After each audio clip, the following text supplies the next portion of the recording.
Vous n'avez pas encore fini. Alors, vraiment, on fait le point avec Sœur Dorcas. C'est elle qui sait plus que moi. Elle va t'expliquer. Vous pouvez sortir dehors voter.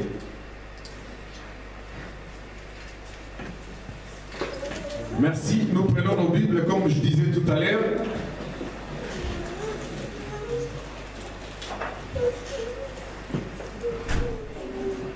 Influence vient. Dépêche-toi.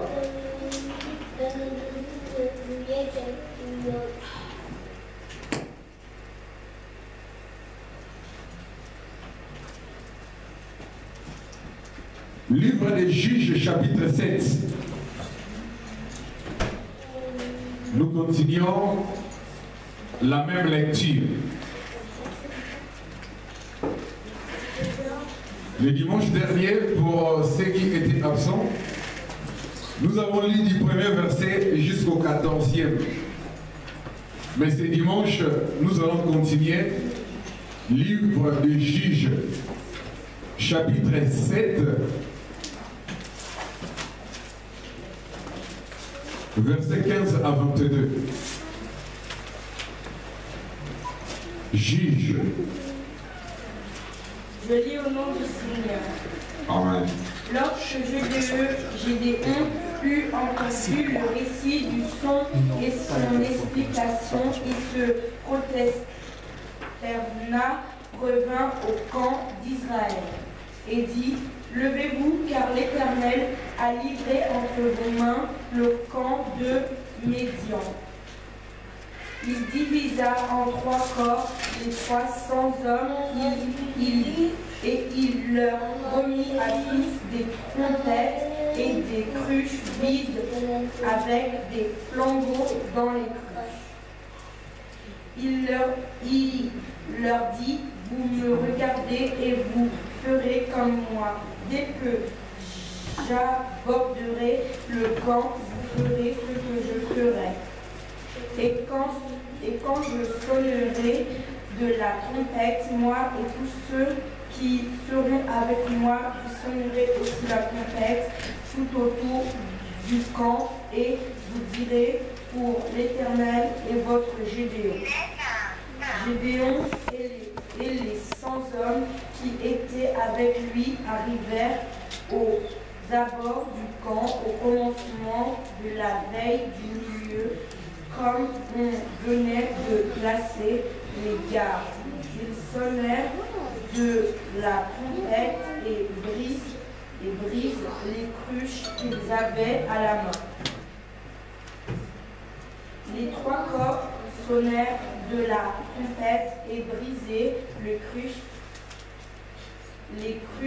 Ils saisirent de la main gauche les flambeaux et de la main droite les trompettes pour sonner, et ils s'écrièrent: épée pour l'Éternel et pour Gédéon. Ils restent chacun à sa place autour du camp, et tout le camp se mit à courir, à pousser des cris et à prendre la fuite. Les 300 hommes sonnèrent à fort de la trompette, et dans tout le camp, l'Éternel leur fit tourner l'épée les uns entre les autres. Amen. Amen. Acclamons pour la parole du Seigneur. Gloire à Dieu.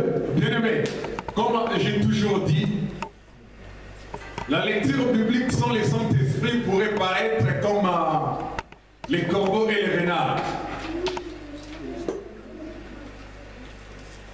Alléluia. Amen. Ou les laboureurs et ses enfants. Travailler, c'est le fond qui manque. Hein? Un riche laboureur s'entend sa femme, fille, et l'air par là et dit: oh là là, allez réviser les femmes de la fontaine. Amen. Amen. Bien-aimé, j'étais fort en récitation. C'est pour cela que vous étonnez pas certains versets de la Bible, je n'ai pas besoin de les lire parce que je l'ai dans ma tête. Amen. C'était mon point fort à l'école, la grammaire française. J'ai encore des récitations, gloire à Dieu, mais la Bible n'est pas cela. La Bible ne sont pas le fable de La Fontaine. Bien que des hommes inspirés l'ont écrit, mais la Bible entière est une révélation. C'est pour cela, sans le Saint-Esprit, n'interprétez jamais le verset biblique. Vous allez passer à côté. Regarde ce qui se passe ici. Si on pourrait faire la compréhension du texte, vous allez dire, mais c'est de la folie. Cet homme qui engage Israël dans un combat va aller se battre avec des hommes qui sont puissamment armés. Alléluia. La Bible précise que les camps de Madian et des fils d'Amalek étaient comme des sauterelles. Donc c'est-à-dire fort, nombreux. Alléluia. Amen. Mais bien aimé, l'homme que Dieu va choisir, cet homme, Gédéon, quand Dieu va l'appeler pour lui confier une mission, il va trembler. Vous connaissez cela? Qu'est-ce qu'il va dire? Ma famille est la moindre. De quelle tribu était ici ce jeune homme? C'est un descendant de Manassé. Je reviens dans notre message d'Ephraïm et de Manassé. Qui avait obtenu la plus grande bénédiction? C'est Ephraïm. Alléluia. Mais, chose étonnante, Gédéon ne sera pas ici du clan éphraïmite. Lui, ce jeune homme sera ici du clan de Manassé, le fils de Joseph qui avait obtenu la plus petite part. Bien aimé, le choix de Dieu est sublime. Quand Dieu veut te choisir, il n'a pas besoin de regarder tes origines. Amen. Quelqu'un me comprend? Amen. Gédéon s'est lamenté. Gédéon s'est plaigné. Je suis le moindre de la maison de mon père. Alléluia. Tala. Yoga mobile ligada. N'expliquez pas. Cela, ça veut dire, frère, batu oyo nyonso nzambe apesaka mission. Alléluia.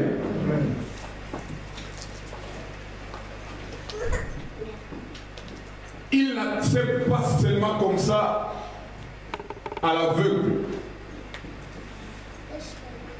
Vous connaissez Moïse? Moïse a dit quoi? Quand Dieu lui a confié une mission, qu'a dit Moïse? Je n'ai pas un langage facile. Il était comme moi, il bégayait. Et qu'est-ce que Dieu va faire? Dieu va charger Aaron d'être son interprète devant Pharaon. Alléluia. Là, c'est ce que j'appelle les logos. Mais en langage prophétique, c'est autre chose qui est caché là. On en parlera un jour. Le bégayement de Moïse. Mais j'ai expliqué que les hommes que Dieu choisisse pour ramener son peuple dans une victoire, ce sont des hommes qui ont douté d'abord. Ils ont eu même peur. Et encore, ce sont des hommes que les regards familiales ne se fixent pas sur eux. Vous connaissez peut-être l'histoire de notre juge qui s'appelait Jephthé. Amen. Le monde va l'appeler un fils bâtard. Mais Dieu va utiliser un enfant bâtard pour délivrer son peuple. Si je vous appelle encore, ou je vous rappelle encore le roi Salomon, fils de quelle reine? Bathsheba. Vous connaissez l'histoire de Bathsheba? C'était une femme de quelqu'un d'autre. David a commis un adultère. Mais Dieu, quand il fait son choix, il n'a pas besoin de savoir qui vous êtes. Je rappelle à quelqu'un, les cas de Gédéon, ils sont nombreux dans l'église. Vous vous regardez par rapport à vos origines. À Lingala, vous dites, c'est la même vos chantres là que vous aimez. Certains d'entre vous les chantent. Biso famille et Zanagri. Alléluia. Mais Dieu n'a pas besoin de suivre les cantiques de Jibel pour vous élever. C'est de lui qu'il s'agit. Alléluia. Bien-aimé dans le Seigneur, Gédéon a peut-être douté de la mission que l'Éternel lui a confiée. Amen. Amen. Et vous savez la dernière réponse de Dieu à Gédéon, ça sera quoi? Va avec la force qu'est Dieu. Alléluia. Amen. Et à partir de là, ce jeune homme va demander des signes. J'introduis pour les absents du dimanche. Vous nous faites perdre du temps. Alléluia. Et qu'est-ce qui va arriver après? Dieu va lui montrer des signes. Mais j'ai dit le dimanche dernier, ce que Dieu n'a pas fait, Dieu n'a pas montré les signes aux 32 000 soldats que Gédéon avait choisis. C'est ça le grand mystère. Et ces hommes vont croire peut-être qu'ils vont partir se battre avec les Amalécites ou les Madianites avec les armes fabriquées par les mains d'hommes. Si vous vous rappelez, j'ai dit aujourd'hui, nous allons expliciter les armes de Gédéon avec les 300 combattants. Alléluia. Amen. Parce que nous avons pu expliquer la première partie le dimanche dernier. Prêtez-nous l'attention. On va finir cet après-midi. Suivez très bien. Au départ, il y avait combien de combattants? 32 000. Et Gédéon va dire que celui qui a peur, que celui qui est craintif puisse retourner dans la maison de son père. Et 22 000 combattants vont faire quoi? Retourner. Et Gédéon a dit, oui, comme vous voulez partir, mais le problème, remettez-moi quoi? Vos armes. C'était quoi comme arme? Une trompette, une criche, et quoi? Quel est l'eau? Trompette, criche. Après, il y avait quoi? La torche. Mais c'est écrit dans la Bible. Amen. Amen. Suivez très bien. Des 32 000. Dieu va dire, si Gédéon va combattre avec ces 32 000, Israël va dire qu'ils ont gagné par leur propre force.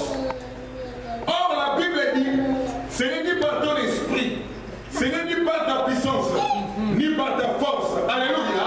Amen. Par quoi nous remportons la victoire? Par l'esprit de l'Éternel. Amen. J'ai dit ceci, bien aimé, pour obtenir une victoire, écoutez-moi très bien, vous n'avez pas besoin d'avoir la majorité avec vous. Tous les hommes que Dieu a choisis sont partis combattre avec une minorité. Alléluia. Amen. Vous me suivez très bien? Amen. Bien-aimé, la victoire de l'Éternel des armées n'appartient pas à une grande majorité. J'ai cité l'exemple des gouvernements. Un grand pays de plus de 60 millions d'habitants est dirigé par moins de 50 ministres. Alléluia. Alléluia. Amen. Donc, le monde actuel ou le monde physique, peut-être pourrait aussi représenter l'image du monde spirituel. Des 32 000 vont rester 300. Mais ça ne s'arrête pas là, mes frères. Vous savez qu'est-ce que Gédéon va faire? Les fils de militaires vont comprendre ce langage. Ils vont subdiviser les 300 à combien de bataillons? 3 bataillons. Ce qui donne 3 groupes de 100 personnes. 3 groupes de 100 militaires. 100 soldats. De 100 soldats. Donc, Gédéon, l'homme qui a reçu la vision de la part de Dieu, devant comme les commandants, et autour de lui, il va y avoir combien de rangées? 3 rangées de combien de soldats? 300. Alléluia. Bien dans le Seigneur. Là maintenant on retourne à ce qu'on appelle en théologie le mystère de la Trinité. Je m'explique. Il y a 3 manifestations divines dans le monde. Pendant la création, nous avons un Dieu créateur, n'est-ce pas? Qui a créé toutes choses. Les visibles et les invisibles. La création, première étape, première manifestation divine. Deuxième manifestation divine. Adam va échouer, n'est-ce pas? Qu'est-ce qui va arriver? Dieu va venir comme qui? Emmanuel. Il est fils. Dieu parmi nous. Bien aimé, j'ai toujours dit l'église c'est une école. Répondez. Dala. Quand on a dit au salaire. Non. L'erreur dans l'église cache des fins missionnaires. On commence par les erreurs pour finir au grand prédicateur. Alléluia. Bien aimé. La troisième manifestation, c'est la manifestation actuelle. La plus intéressante. Dieu se manifeste comme qui? L'Esprit. Voilà. Et il habite où? Ici. En toi. Voilà. C'est la vraie réponse. Alléluia. Amen. Bien aimé. Alors, maintenant nous allons expliciter les 3 symboles.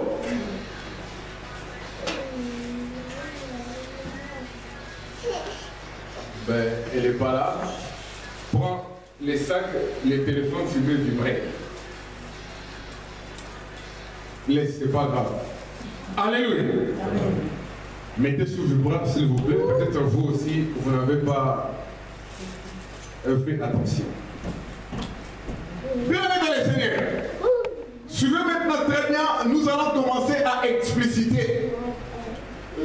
Souvent dans votre vie, mes frères et sœurs, vous arrivez à un moment où les situations ne marchent plus. Mais là où l'erreur arrive, vous savez quoi?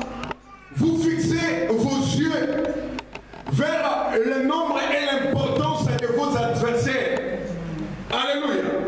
Même aujourd'hui, il y a certaines assemblées. On vous présente plus les noms des démons. On vous présente plus la grandeur de l'ennemi. Oh! Gédéon, lui, avec les 300 hommes, il n'a pas vu le nombre de Madian ni des Amalek, mais Gédéon ont fixé, avec son équipe, ont fixé les regards vers la récompense que l'Éternel allait leur accorder. Le vendredi, j'ai dit, en français, on dit quoi? On ne chante pas la victoire avant, hein? La guerre. Ils ont raison. Si on suit les raisonnements, hein? De la normal. Mais spirituellement parlant, nous chrétiens, nous chantons la victoire avant, hein? La guerre.